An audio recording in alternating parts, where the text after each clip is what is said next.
Hey guys, Flames Talk is here again.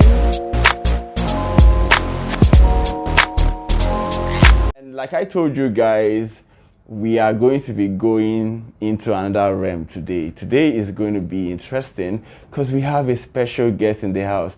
And I know you guys always love it when I have special guests in the house. She's Susan Ogunleye. But before I introduce her, I'm going to introduce myself. I'm your regular host, Flames, and we are doing what we know how to do best.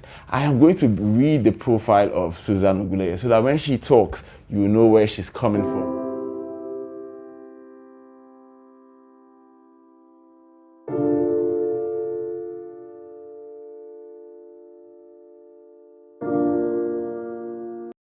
And today we are talking about bad parenting. So I thought to bring you on the show because you are a mom, and when we talk about parenting as a mom, you know what it's all about basically. So I would want you to tell us what you think bad parenting is. Can you define it for us? Okay, so for me, I think bad parenting is basically any parenting style or parenting traits that will affect your child psychologically or the outward behavior of your child. So I just want to come here and make it clear, because this is a TV show and people misunderstand. And make it clear that the fact that you shout on your child once or you hit your child once, doesn't make you a bad parent. Yeah, you forget something that your child owns, or you forget one step in your routine, that doesn't make you a bad parent. We all have those days. Parenting is not an easy task. In fact, it's a full-time job. Yeah. So over time, we've seen a lot going on. I think we have a new generation of parents where we see how they raise children these days.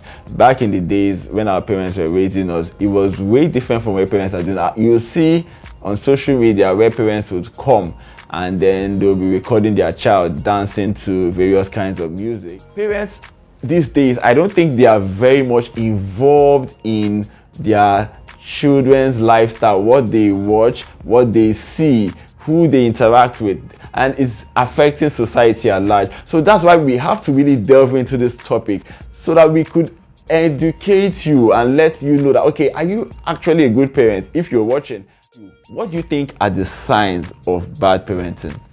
Okay, so I'm going to talk about that both on the parenting style, and then I'll go on to talk about that on the demeanor of the child. Yeah.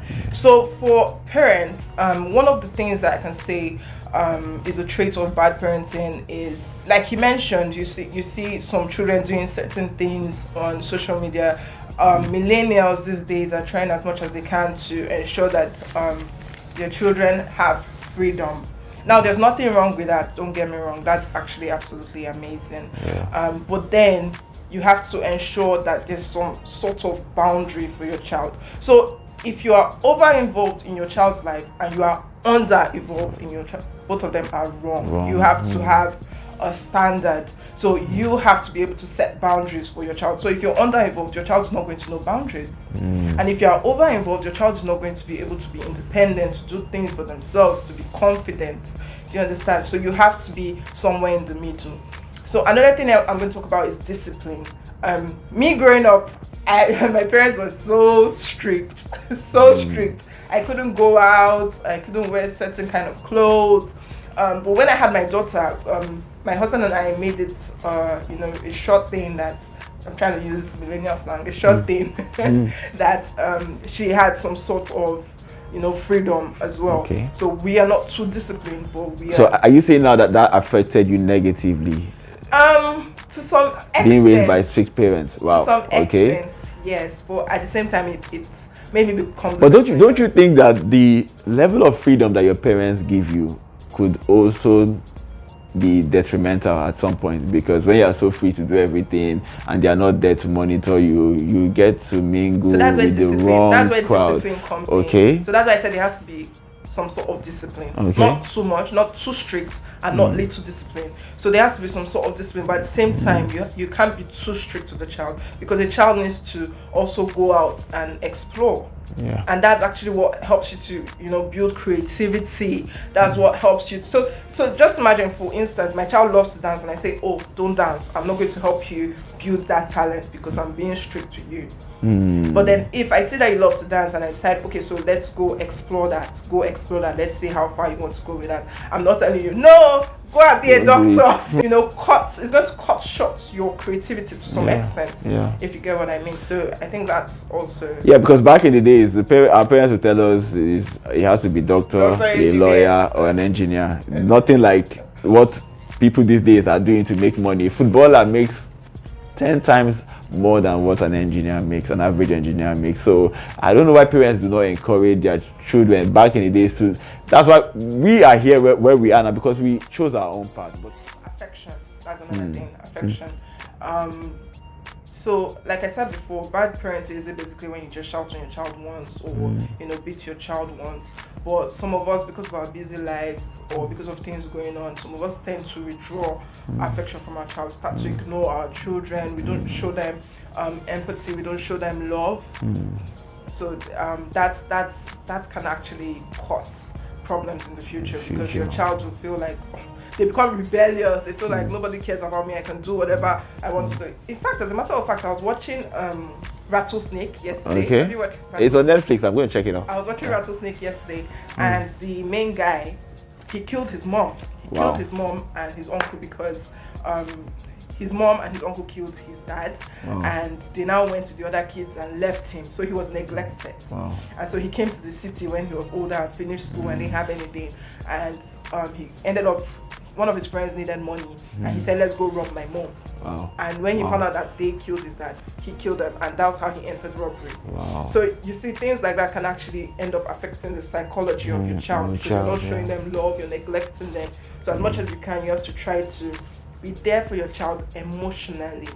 And don't abuse them emotionally either. So it's a lot of parents these days will engage in shaming, public or in private, letting them, comparing them to their peers, other people. Look at this one. Look at some parents will tell you, look at what your mates are doing, and then you are not doing as much as what they are doing. You now start feeling depressed, start feeling that okay, you have to do what everybody is doing. For instance, now some parents are actually aware that their children are into internet fraud, Yahoo. Because they don't care. They just are all about, as long as you're bringing in the money. So those ones are not doing Yahoo. The parents will not be using the ones doing Yahoo as yardstick. That is how bad it is now. It is never good to shame your children. Let them grow at their own pace. Let them learn things at their own pace. Be there to teach them. Don't be telling them, comparing them to other people, or be telling them that you're an olodo, you don't know book. I do talk about physical abuse. Okay. That's a sign as well. Physical abuse. A very vital sexual sign. abuse. I don't really want to go in there. Wow, that's something else. But that's a for sure bad parenting. Sexual abuse is a no. No. Are you saying that some parents will sexually abuse their own children? You don't watch the news? Wow. These things are on the news frequently. Things are happening, Things are really happening. They are on the news frequently these days. They happen. But I was thinking it was a thing of stepfather, stepdaughter, stepmother, stepson. It happens biologically.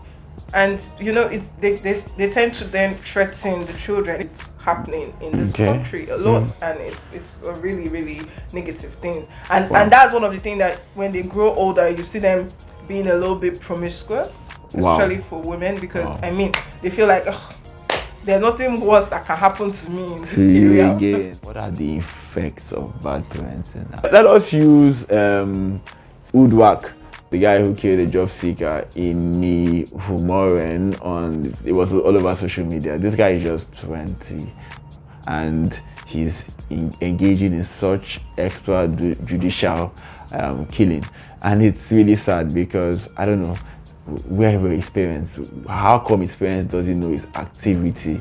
So the effects of bad parenting now on the society is what we are looking at. If the family has failed, if the church has failed, if the government has failed, the society would fail as well. So if your parents are not there to monitor your activities, what are you doing? Who are you involved with? It is going to affect the society negatively. So that is the effect. So do you think the whole scenario of the Udwa fellow was a case of bad parenting?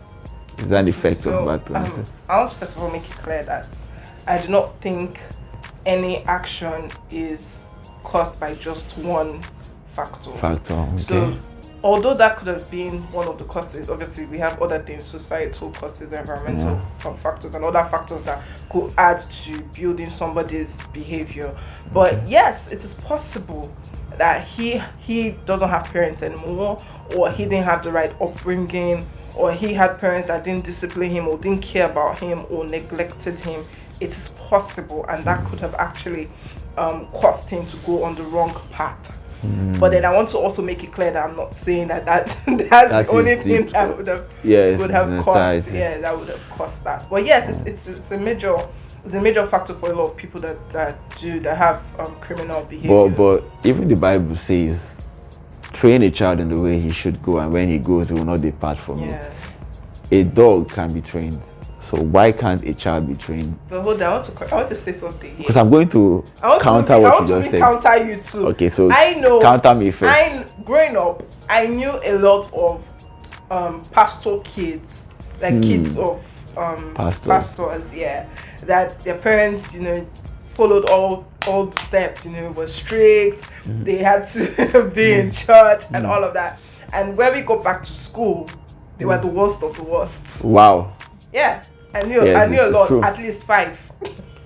So, like I said before, but can't that mean that the pastor was not training his children appropriately? Strict training. But they're still. But there's a lot of things that affect this thing. So we can't just say it's not just about parenting. I don't want to move away from the topic, but I'm just trying to make you understand that it's not just we can do the best we can do. Okay. But at the end of the day, your child is going to go outside. And do what they want to do. Meet other influences. There's also social media, which is another reason why screen time is an issue in parenting. Yeah. You cutting screen time and monitoring what your child is looking at, because there's so many things out there that could influence your child, even when you have followed all the rules in the book. A goat cannot give birth to a lion. A goat cannot. Yeah, so a goat to give birth to a goat. So if you are saying you are a pastor and you are strict, and then your child is behaving somehow, is it that you actually like your child during your worldly years, you've not become a pastor then? Could it be that? Because I don't see how I can give. That is why this part is something I must argue. I would agree with every other part. Because I don't see how you can say that you are not this kind of person, and then you've trained your child, you've given them the basic learning, and then at the end of the day, they go and start doing something else. So that's where all those other things come. You just have to pray to God, because you can't monitor your child every day, especially when they get to the puberty years. Yeah. Then it's like you can't monitor them, even if they're in day school, coming back home. You can't monitor what goes on when they go to school. So you leave them in the hands of God. You need to pray for this.